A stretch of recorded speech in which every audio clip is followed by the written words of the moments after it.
Me llamo Clara. Tengo 36 años. Soy protésica dental y, siendo honesta, nunca pensé que contaría esta historia. Pero parece que ya ha comenzado. Vivo en Logroño, trabajo en un laboratorio dentro de una clínica dental, un lugar al que nadie viene con ganas. Todos sonríen después, cuando ya tienen sus coronas nuevas o los dientes alineados, y solo yo sé cuánto trabajo hay detrás de esa sonrisa. Mi marido se llama Mario. Llevamos casi 10 años juntos. Él es gerente de suministros en un concesionario, donde siempre huele a café de máquina y a neumáticos nuevos. Nuestro matrimonio ya no se rompe, pero tampoco sostiene.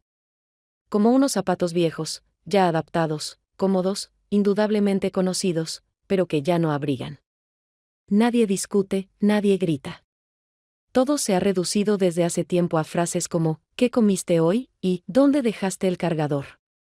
En primavera, por primera vez me detuve a pensar seriamente en cómo se sentía mi cuerpo. Empezó. Con la espalda, un dolor constante y sordo que no me dejaba dormir. El médico dijo que era por el trabajo sedentario y me recomendó fisioterapia. Acepté, aunque sin muchas ganas. No me gustaba que me tocaran personas desconocidas, no me gustaba desnudarme bajo la luz blanca de los tubos de neón y escuchar cómo alguien me colocaba las manos cálidas sobre la piel. Pero dolía tanto que me rendí. En el centro de rehabilitación no había nada especial. Todo era estéril, silencioso, un poco cargado. Sesiones de masajes, ejercicios de estiramiento, charlas breves con otros pacientes que no conocía. Hasta que un día lo reconocí. A él. Rubén Sánchez. Estaba de pie junto al mostrador, apoyado con el hombro en la pared, diciéndole algo a la recepcionista. Parecía como si ese fuera su lugar, como si estuviera ahí todos los días. No había cambiado mucho, la misma postura ancha, las sienes apenas canosas, la mirada decidida. Pero yo lo recordaba diferente, un chico callado, casi invisible. En clase, que nunca discutía y se sentaba en el último pupitre, cerca de la puerta. En la escuela no hablábamos. Él pertenecía a ese grupo que existe cerca, pero no toca tu vida, ¿Rubén? Dije, sin estar del todo segura. Me miró. Sorprendido no más que yo. Clara. Me parece que estudiamos juntos, ¿no? Sonrió y, inclinándose un poco, añadió, ¿trabajas aquí? No. Ojalá. Es mi espalda la que me falló. ¿Es grave? Trabajo de escritorio. Dicen que no tiene cura, me encogí. De hombros. Yo tampoco trabajo aquí. Soy paciente. Estoy envejeciendo con estilo. Fue inesperadamente fácil. Extrañamente fácil. Él no se sintió incómodo, no intentó recordar nada del pasado escolar. La conversación no prometía nada, fue justo como debía ser, casual. Pero, por alguna razón, fue lo que más recordé de toda esa semana. No tenía con quién compartir ese momento. Mario no lo entendería, y ya me quedaban pocas amigas, no porque yo fuera una mala persona, sino porque con el tiempo se volvió difícil mantener una amistad cuando cada conversación gira en torno a los hijos ajenos o las reformas. Yo no tenía hijos. No tenía muebles nuevos. Y tal vez tampoco me tenía a mí, no a esa que vivía, reía, elegía, sino a alguien que solo vivía, como se debe, por la noche, en casa. Mario preguntó cómo había ido la sesión. Le respondí algo genérico. Él asintió, nos sirvió una copa de vino a cada uno y volvió a concentrarse en su móvil. Vimos una serie elegida, para la cena, y por primera vez en mucho tiempo me di cuenta de que no seguía la trama. Pensaba en Rubén. No como en un hombre, sino simplemente como en alguien que, de pronto, recordó que yo existía. Y que yo no era solo una función, no solo la mujer de alguien o una empleada.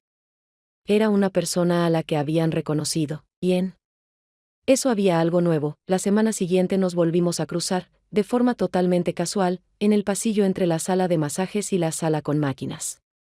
Yo salía de mi sesión justo cuando él dobló la esquina, con una botella de agua en la mano y el pelo un poco revuelto. Por un momento, ambos nos detuvimos, como si esperáramos algo, pero no hubo frases solemnes. Él simplemente levantó las cejas y dijo, «Hola de nuevo». Yo respondí, «Hola», y de repente me di cuenta de que sonreía, no con cortesía, no como en el trabajo, sino de verdad, sin frases preparadas y con un rostro que no dolía al moverse así. Nos detuvimos a conversar, apoyados contra la pared, entre dos puertas ajenas, sin letreros, que ya no importaban.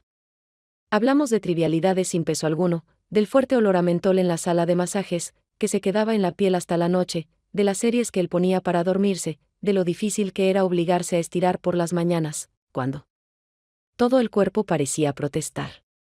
Había algo extraño en esa ligereza, me sentía no como una paciente con una lista de síntomas, sino como alguien que simplemente existe, habla, bromea, mira directamente a los ojos. Y todo eso, con alguien que antes me parecía ajeno. Eres muy atenta, dijo de repente, cuando ya nos despedíamos. Como si siempre estuvieras pensando en algo tuyo. No tuve tiempo de inventar una respuesta, así que simplemente asentí. Él sonrió, pero no con ironía, sino con calidez, con un matiz de empatía que no sentía de los demás desde hacía mucho tiempo. Cuando ya estaba por irme, añadió, sí. Algún día te apetece un café de verdad, no de máquina, estoy a la izquierda, en el taller. Es difícil no ver el letrero. Me detuve, asentí, y luego dije, más para mí que para él, pensaba que trabajabas en ventas. Trabajé.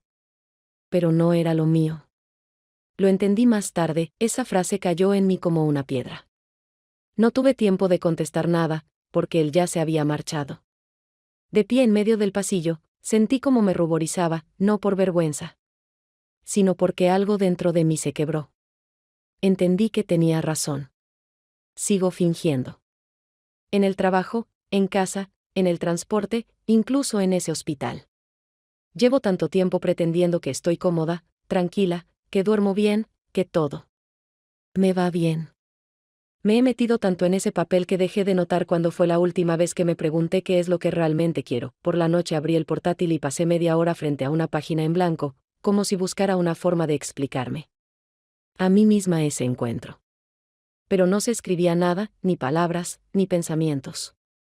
Todo era confuso, como en una niebla, y al mismo tiempo, claro. Miraba la pantalla y recordaba su rostro, su voz, esas palabras al azar que, por alguna razón, fueron más importantes que todos los «¿cómo estás?» de los últimos años. Mario cenaba en el salón, con el fútbol puesto. Me dijo, ¿cómo va la espalda? Respondí, mejor. Asintió, cambió de canal y se concentró en el partido. Me senté a su lado, tomé el té y di un sorbo que no se diferenciaba en nada de los cientos anteriores. Pero dentro de mí quedó esa conversación. Y una sonrisa, una sola, que nació por sí sola. Esa noche me acosté tarde. No por el dolor. Por los pensamientos, que por primera vez en mucho tiempo no giraban en torno a la lista de tareas. Recordaba lo fácil que fue hablar con él. Cómo sonreí. Y cómo, de forma inesperada, me entraron ganas de un café de verdad. No de máquina. No automático. Como todo lo demás. Unos días después, cuando el dolor de espalda había disminuido un poco y me sentía mejor, finalmente fui al taller. No por el café, al menos no oficialmente. Realmente noté que el coche tiraba un poco hacia un lado, así que era lógico pedir una revisión de las ruedas. Todo fue bastante normal. Entré, observé el lugar por dentro, dije que había notado un problema con la estabilidad y añadí que Rubén me había dicho que pasara. Sonó neutro, tranquilo, sin insinuaciones, y él respondió en el mismo tono, ahora lo revisamos, breve, sin guiños ni dobles sentidos. Caminamos hasta una pequeña sala con puertas de vidrio, donde había una máquina de café y dos sillones de cuero viejos que crujían al sentarse. Me ofreció un café, asentí. En ese momento me pareció que no pasaría nada. Que todo se quedaría dentro del servicio técnico. Pero cuando se sentó frente a mí, colocó la taza y me miró un segundo más de lo necesario, sentí que esa conversación no iba a ser sobre neumáticos. Hablamos de lo cotidiano, cuánto tiempo llevaba trabajando en el laboratorio, por qué no nos habíamos mudado con Mario a otra ciudad, si estaba satisfecha con mi empleo. Pero esas conversaciones pronto cambiaron de rumbo, se volvieron más profundas, más sinceras, sin que yo lo planeara. Él no hizo preguntas directas, pero escuchaba como si realmente le importara. No estaba acostumbrada a eso, y por eso me relajé. Mi taza estaba medio vacía, y ya le estaba contando que una vez quise ser ilustradora, pero que la vida puso otras prioridades. Él no se rió. Solo preguntó, ¿te arrepientes? Me detuve. Me di cuenta de que no sabía la respuesta. No me sentía triste, pero en mi cabeza apareció un pensamiento extraño, cuántas cosas había postergado, para después, un después, que nunca llegó. Luego le pregunté si siempre había querido trabajar con coches. Me dijo que no. Que simplemente se cansó de decir cosas que no sentía. Y que este taller, aunque no era su sueño, era el lugar donde dejó de convencer, a veces parece. Que no esperas nada. Ni siquiera cuando alguien te habla, esta vez no me reí ni hice un chiste como respuesta. Solo lo miré a los ojos y dije, es una técnica de supervivencia, no entramos en detalles. Él no preguntó qué significaba, y yo no lo expliqué. Fue una de esas confesiones que no necesitan respuesta. Él asintió y dijo que el problema de las ruedas era real, pero que no era grave. Y que podía volver en unos días, si quería. Cuando salí del taller, sentí un alivio extraño. No por los neumáticos, que al final no estaban tan desgastados, sino porque no tuve que inventar nada. No tuve que mentir ni protegerme. Simplemente fui yo misma, sin expectativas, sin papeles, sin necesidad de demostrar nada. En casa le dije a Mario que por fin había hecho revisar el coche. Él asintió, no preguntó nada. Luego me mostró un video de internet, que según él era gracioso. Yo no me reí, pero sonreí. Automáticamente. Como siempre, esa noche tampoco pude dormir. Enseguida. En mi cabeza se repetían frases, entonaciones, miradas. Era como una película vieja que ya has visto, pero quieres volver a ver porque sientes que algo se te escapó. No sabía por qué fui a verlo. No sabía qué estaba buscando. Pero después de ese encuentro, ya no podía fingir que nada había cambiado. La semana siguiente, después de otra sesión en el centro de rehabilitación, salí al exterior un poco antes de lo habitual. El aire estaba húmedo, pegajoso, con un ligero olor a polvo y aceite de motor, ese mismo olor que ya empezaba a recordarme algo. No tenía planes de encontrarme con nadie, no había quedado con nadie, ni siquiera pensaba pasar por el taller. Pero en el aparcamiento, junto a mi coche, estaba él. Me vio primero y levantó la mano, no como un conocido, no como un hombre, sino como quien sabe que de todos modos te vas a acercar. Y me acerqué, sin preguntas internas, sin excusas inventadas, simplemente porque quise. Conversamos unos minutos. Me preguntó si me sentía mejor después del masaje, asentí, aunque el dolor seguía igual. Luego me acompañó en silencio hasta el coche, sin acercarse demasiado, sin tocarme, pero manteniéndose presente, estable, no invasivo, pero perceptible. Cuando abrí la puerta, él la sujetó suavemente, como si no fuera nada, y me detuve. No hablamos. No aparté la mirada. No hubo ningún motivo lógico, ningún impulso repentino. No pasó porque, así se dio, ni porque alguien lo provocara, simplemente nos inclinamos el uno hacia el otro medio paso, y nos encontramos en el medio. El beso fue corto. No fue apasionado, ni cinematográfico, no hubo música en la cabeza. Ni impulsos extraños. Pero fue real. Sin sombra de duda, sin juegos, sin necesidad de probar ni justificar nada. Todo sucedió con tanta naturalidad, que ni siquiera tuve tiempo de asustarme. Mi corazón no latía con fuerza. Mi respiración no se agitó. Pero por dentro hubo una claridad muy nítida, estaba viva. Me senté al volante sin saber qué decir. Él no me retuvo, no pidió promesas, no hizo ningún gesto dramático.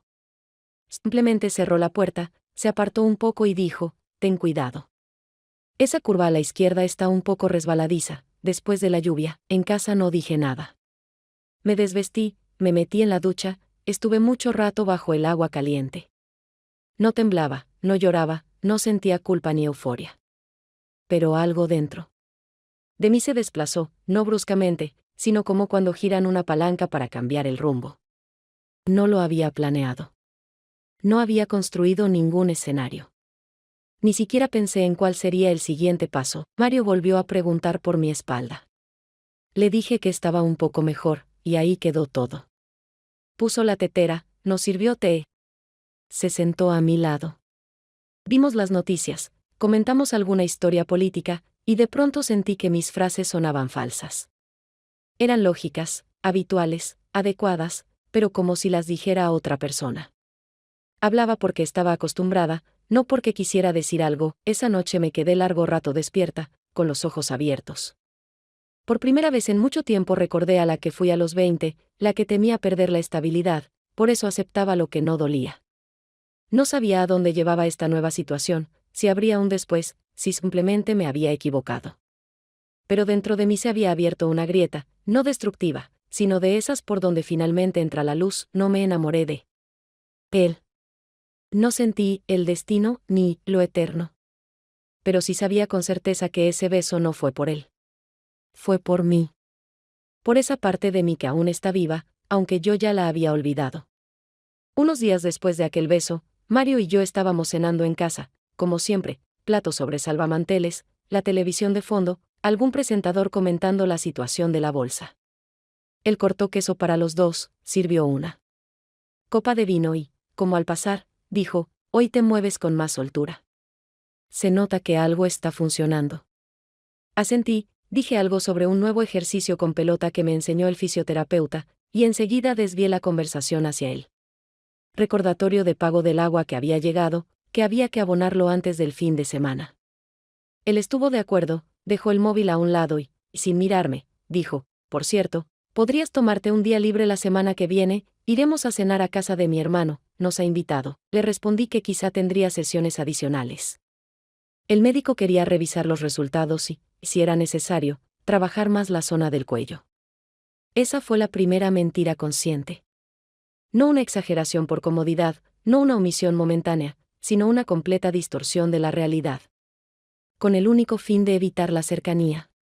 Sentí una presión en el pecho, pero no por culpa, no me arrepentía de lo dicho, porque sabía que estaba tapando una verdad más profunda, una que incluso me daba miedo pronunciar en voz alta. Todavía no era una traición en el sentido físico.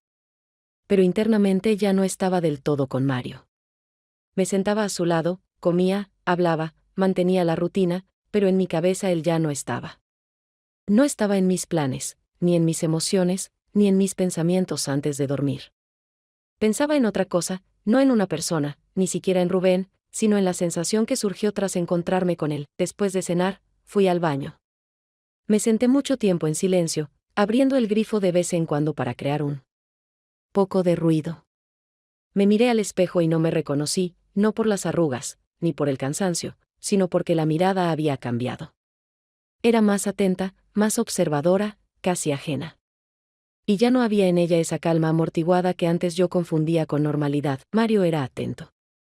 No gritaba, no era brusco, no mostraba indiferencia. Era como siempre, cuidadoso, responsable. Predecible. Pero eso empezó a volverse insoportable. Esa previsibilidad que antes consideraba una virtud, ahora parecía una trampa. Sabía cuándo llamaría, qué diría, cómo sonreiría. Sabía que propondría ver la nueva temporada de esa serie que teníamos pendiente. Y cuando dijera: «¿Te molesta si me acuesto antes?», yo ya no me sentía parte de ese nosotros.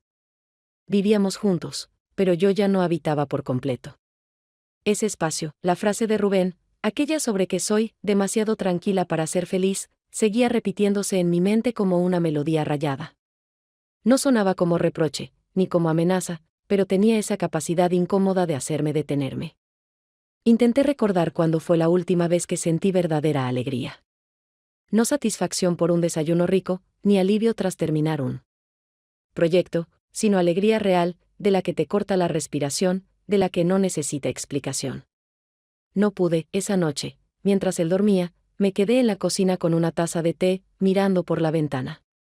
Nada había cambiado en nuestro patio, las mismas farolas, el mismo silencio, el mismo contenedor junto al portal. Pero dentro de mí, todo era distinto. Y sabía con certeza, aunque mañana vuelva al trabajo, regrese a casa, prepare la cena como siempre, ya no será la misma vida que era antes de ese beso. No por el beso en sí, sino por lo que me hizo sentir, algo que no había sentido en años. Y no quería volver atrás. A la noche siguiente, cuando terminé el trabajo un poco antes, pasé mucho tiempo frente al espejo del baño, con las llaves del coche en la mano, sin poder decidir a dónde quería ir.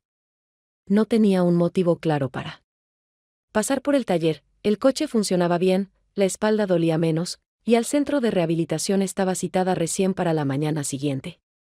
Pero ya no pensaba en excusas. No planeaba, no buscaba el momento, no inventaba pretextos, simplemente salí de casa, me subí al auto y fui a donde quería estar. En el taller ya estaba algo oscuro, las ventanas dejaban pasar una luz tenue. Dentro se escuchaba la radio, y cuando abrí la puerta, Rubén no se sorprendió, me miró. Levantó levemente una ceja y con una expresión en la que había más comprensión que preguntas, dijo, ajá. Ahora sí es por el café, asentí, sin reír, sin bromear, sin explicar.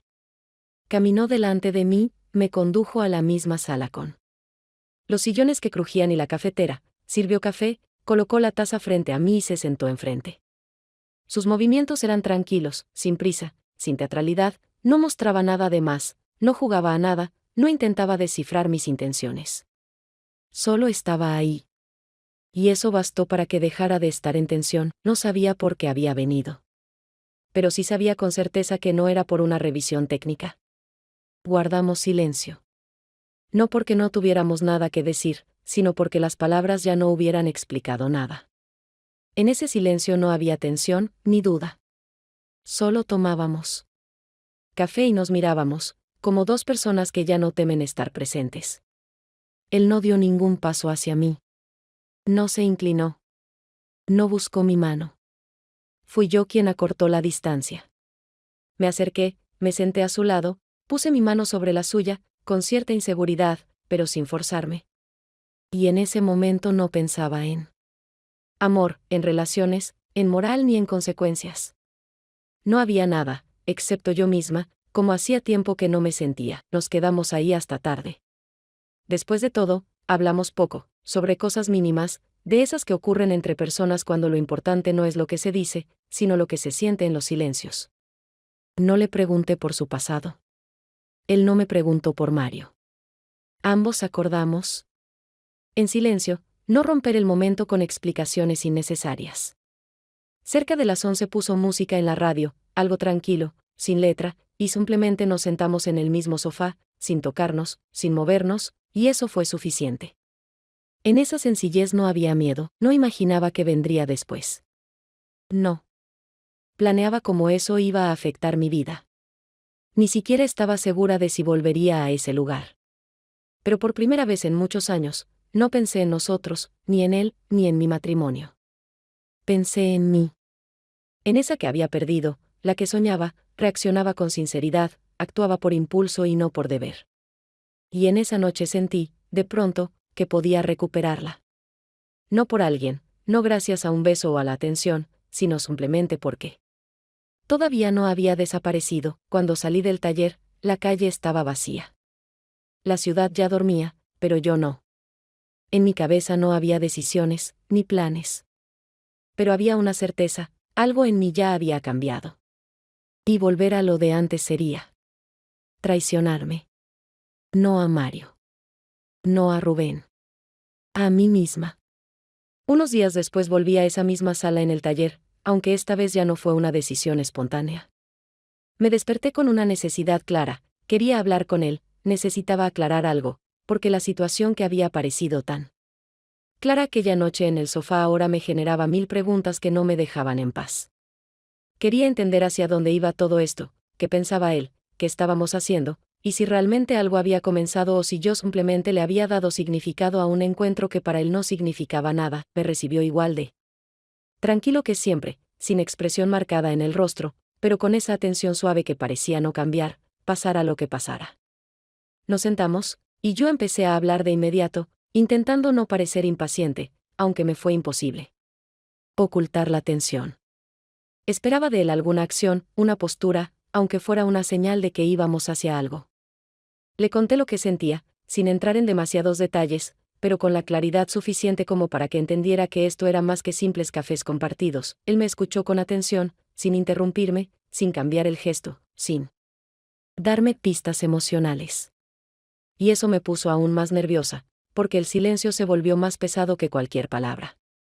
Cuando terminé, esperó unos segundos, suspiró, y finalmente respondió, «Eres genial». «¿De verdad?». Me gusta estar contigo, es fácil, es sincero. Pero esto parece una huida. Y yo no quiero ser una puerta. Sus palabras no fueron hirientes, ni frías, ni distantes. No me rechazaba, no se cerraba, pero me miraba directo, y sentí que decía eso no para esquivar nada, sino justo para no perderse a sí mismo. Lo miré en silencio, intentando ordenar mis pensamientos, porque no esperaba esa respuesta. Creí que él sería quien impulsara esto, quien dijera, te quiero, te esperaba, intentémoslo. Pero él no arrastraba, no suplicaba. No mostraba necesidad de continuar, solo marcaba un límite que no estaba dispuesto a cruzar si yo no tenía claridad. ¿Y tú qué quieres?, pregunté, sin saber cómo continuar la conversación sin que se volviera fría o demasiado emocional. Él sonrió con un poco de tristeza, se encogió de hombros mirando su taza, y luego levantó la mirada y dijo con calma, que no elijas. Que lo sepas, eso no iba sobre elegir entre Mario y él, ni sobre amor o atracción, ni sobre una relación como estructura. Hablaba de seguridad interior, de estar lista para sostener decisiones, de una madurez que no nace en unas cuantas citas. Por muy sinceras que sean.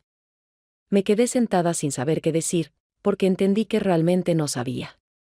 No sabía qué quería. No sabía dónde empezaba mi voz y dónde comenzaban las costumbres que tomaba como propias. Estaba tan acostumbrada a elegir lo que era.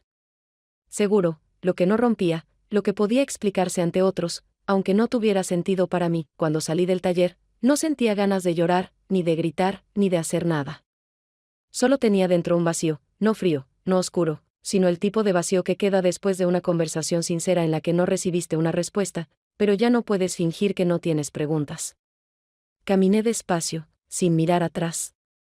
Porque no tenía sentido buscar confirmación en sus gestos o en su mirada.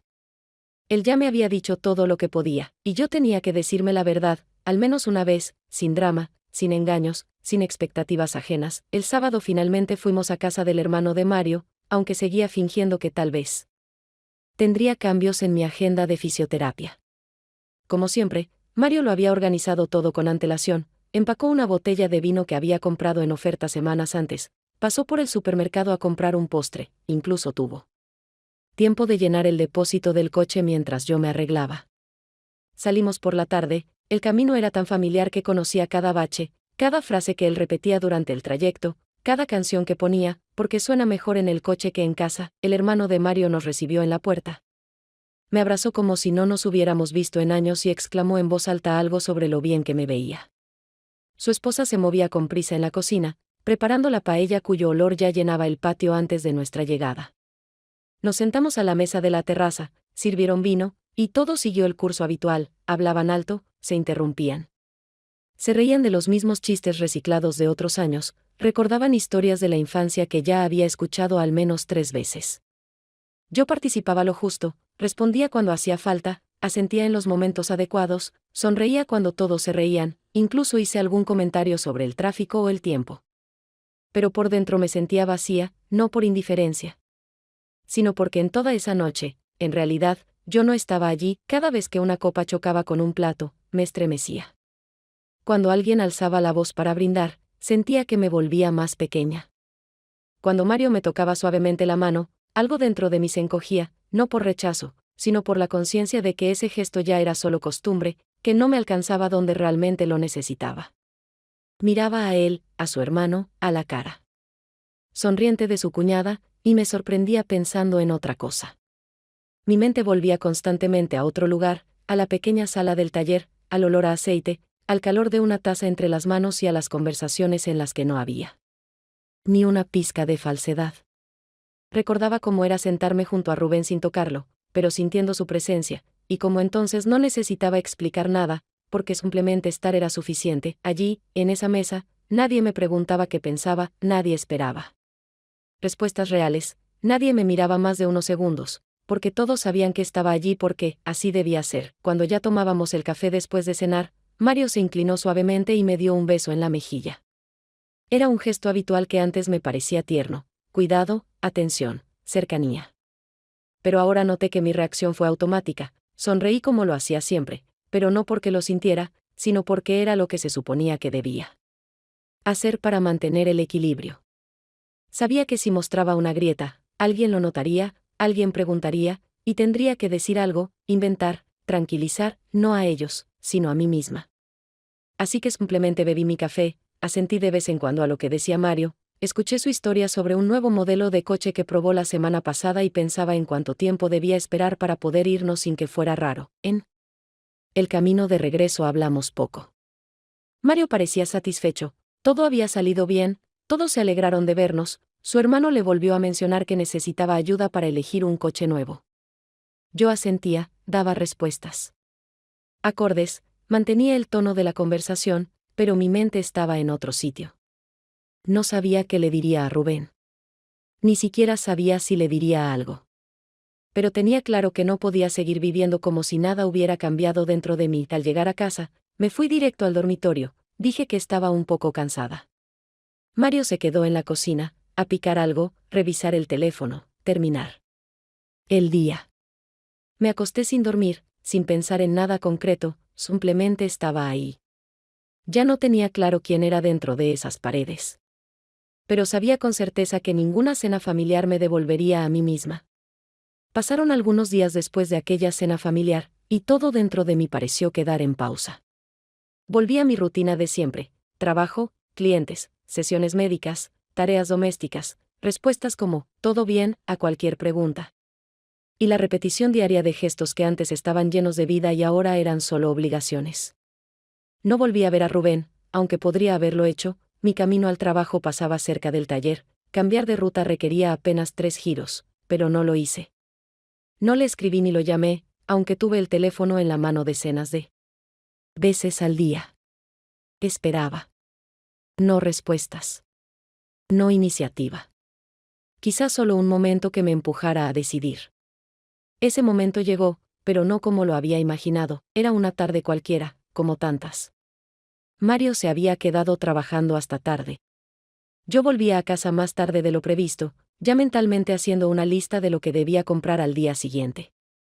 Entré en casa, colgué la chaqueta, tomé el móvil, y justo en ese instante llegó el mensaje. En la pantalla apareció un nombre que no veía desde hacía días: Rubén Sánchez. No se me encogió el corazón, no sudaron las palmas. No sentí ansiedad. Simplemente lo leí: ya no puedo más. No porque no quiera, sino porque ya tengo bastante conmigo mismo en este estado suspendido. Leí el mensaje varias veces. No había reproche, ni drama, ni siquiera emoción, solo cansancio. Un cansancio real, sincero, tan familiar para mí que dolía reconocerlo. Me quedé mucho rato con el móvil en la mano sin saber qué responder. Las ideas cambiaban cada minuto, desde «lo entiendo» hasta «dame un poco más de tiempo». Desde «me cuesta» hasta «espera, ya casi estoy lista». Pero ninguna de esas frases era clara. Y por eso no escribí nada, no apagué la pantalla, solo la miraba, las palabras, los signos de puntuación, ese final que no tenía apariencia de ruptura, pero que era mucho más profundo. Porque no era solo un fin para él. Era la frontera. Que yo no había cruzado a tiempo, y ahora, o seguir sola, o volver atrás, a lo que estaba huyendo. No lloré. No entré en crisis. Solo me quedé allí, apoyada en la mesa de la cocina, con la mano firme, sintiendo un tipo de vacío que no era rabia, ni dolor, ni pena. Era un vacío que, por primera vez, me permitía estar conmigo misma sin papeles. Mario llegó más tarde, me trajo una taza de té. La dejó frente a mí y preguntó si me había olvidado de comprar servilletas, porque se habían acabado. Le dije que no había ido al supermercado. Él respondió que las compraría por la mañana. Luego vimos una película con ritmo acelerado. Diálogos cómicos y actores que interpretaban una vida perfectamente escrita por alguien más. Yo sonreía en los momentos adecuados, y en un momento pensé que, tal vez, ese era mi verdadero papel: aguantar hasta el final, sin derrumbarme. Sin arruinar la escena. Ya en la cama, después de todo, volví a mirar el mensaje, bajé el volumen del móvil. No le respondí, porque no tenía que decirle. No estaba enfadada con él, no lo culpaba, no sentía injusticia. Solo dijo lo que yo misma no me animaba a reconocer: vivir en un estado suspendido es agotador. Y aunque estés al lado de alguien que te da calor, no basta si no te atreves a avanzar. Esa noche no me dormí pensando en él. Me dormí con la sensación de que, por primera vez en muchos años, no me escondía ni siquiera de mí misma. No era felicidad. No era libertad. Pero era el comienzo de un silencio en el que no hacía falta fingir que todo estaba bien. Y con eso bastaba. Después de aquel mensaje, los días no cambiaron. No dejó de dolerme la espalda, no mejoró el clima. Y ninguna de las realidades en las que vivía se transformó por fuera. Me levantaba por la mañana, iba al trabajo, respondía llamadas, recibía pedidos de los odontólogos, rellenaba formularios, revisaba prótesis, volvía a casa, preparaba la cena, veía la tele con Mario y me acostaba a dormir. Todo parecía estar en su lugar, pero ninguna de esas acciones tenía ya el peso que antes yo les daba. Cumplía con todas mis funciones como una máquina bien programada, pero ya no sentía que esa fuera mi vida. Dejé de escribirle a Rubén, no porque estuviera dolida o quisiera darme un respiro, sino porque entendía que cualquier palabra mía llegaría tarde, y cualquier respuesta sería falsa. Él desapareció de mi cotidianidad de forma simple. Y sin resistencia. No lo vi más en la calle, no me lo crucé en el supermercado, no vi su coche cerca del taller, aunque a veces pasaba por ahí a propósito. Simplemente dejó de estar físicamente, pero quedó en mí como queda el olor de alguien que ha estado mucho tiempo en una habitación.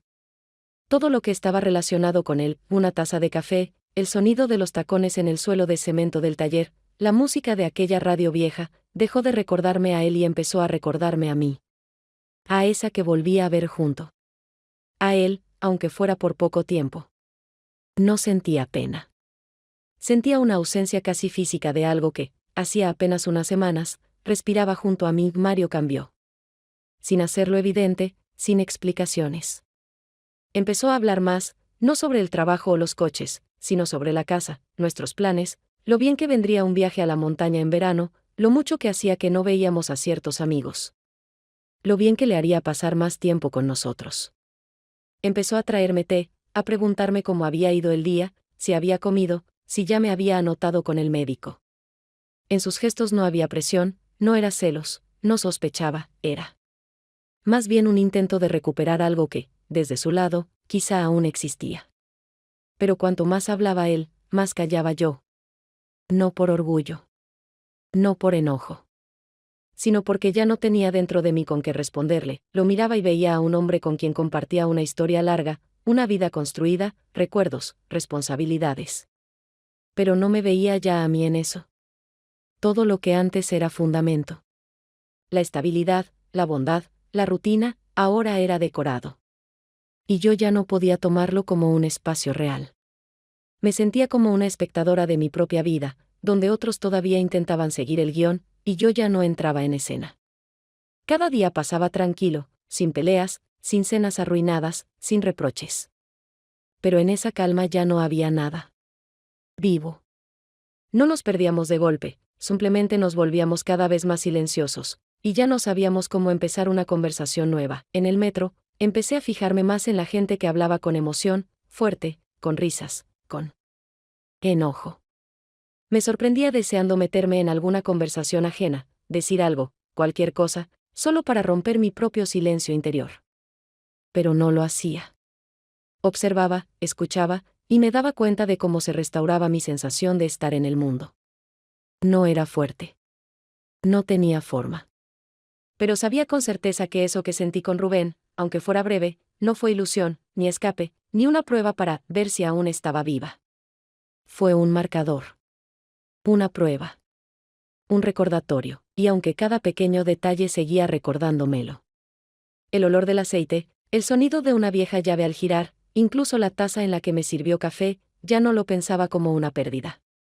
Lo pensaba como un testigo. De ese momento en que volví a verme.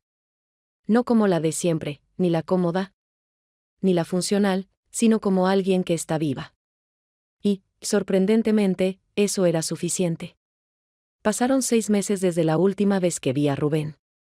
Se desvaneció poco a poco, como si dejara de existir en esos lugares donde antes solíamos encontrarnos por casualidad. Ya no estaba en el centro de rehabilitación, aunque yo seguí yendo. Algunas semanas después de su mensaje.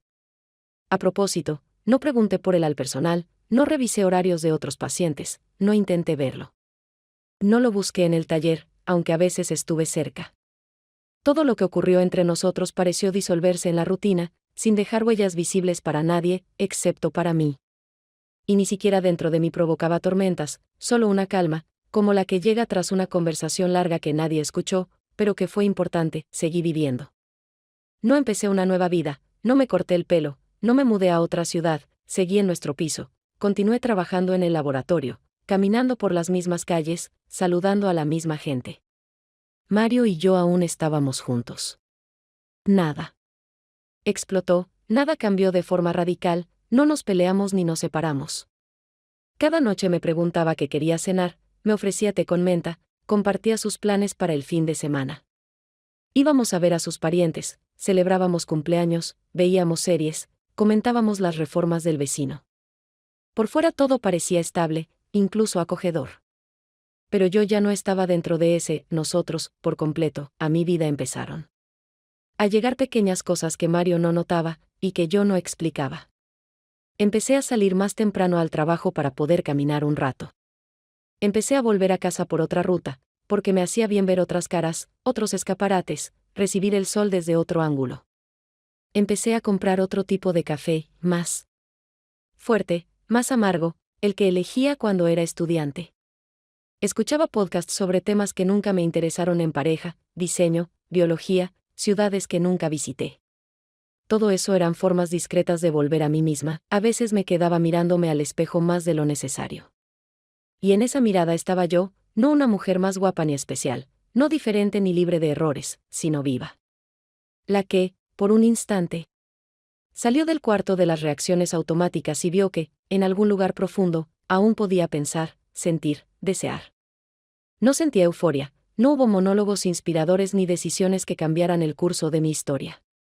Solo una sensación simple, me había recuperado un poco, no dejé a Mario, no desaparecí de su vida, no hice ningún gesto drástico. Pero ya no callaba cuando no quería callar. Y no sonreía cuando me dolía hacerlo, cuando alguien me preguntaba cómo estaba, ya no respondía bien de inmediato. Primero me preguntaba internamente si eso era verdad. Y si no lo era, decía que estaba cansada, que me sentía triste, que pensaba demasiado. La gente se sorprendía, no todos sabían cómo reaccionar, pero ya no me importaba cómo se veía mi verdad desde fuera. Dejé de apurarme, de justificarme, de esconder los detalles. Y aunque nadie me dijo, has cambiado, lo veía en cómo me miraban. En cómo me escuchaban cuando hablaba. En el nuevo tono que aparecía en la voz de quienes me mencionaban, Rubén. No volvió. Y yo no lo esperaba. No me lo imaginaba reapareciendo, ni por la mañana frente a una cafetería, ni por casualidad en un aparcamiento, ni a través de conocidos en común. Pero a veces pensaba en él. No en lo que pudo haber sido, sino en lo que fue. En cómo me escuchó en silencio, en cómo me dejó hablar, en cómo se fue cuando quedarse habría significado traicionarse. Y le agradezco, no por la parte romántica, ni por la ilusión de una elección, sino por ese momento en que me mostró que se puede ser distinto. No más feliz. No más fuerte. Pero sí más auténtico. Esta historia no tuvo un final digno de diario. No hubo portazos, ni un esto sé. Acabó, ni un me voy. Pero ese fue mi final. Sin escena. Sin espectadores. Sin pruebas. Y fue suficiente para no volver a esconderme.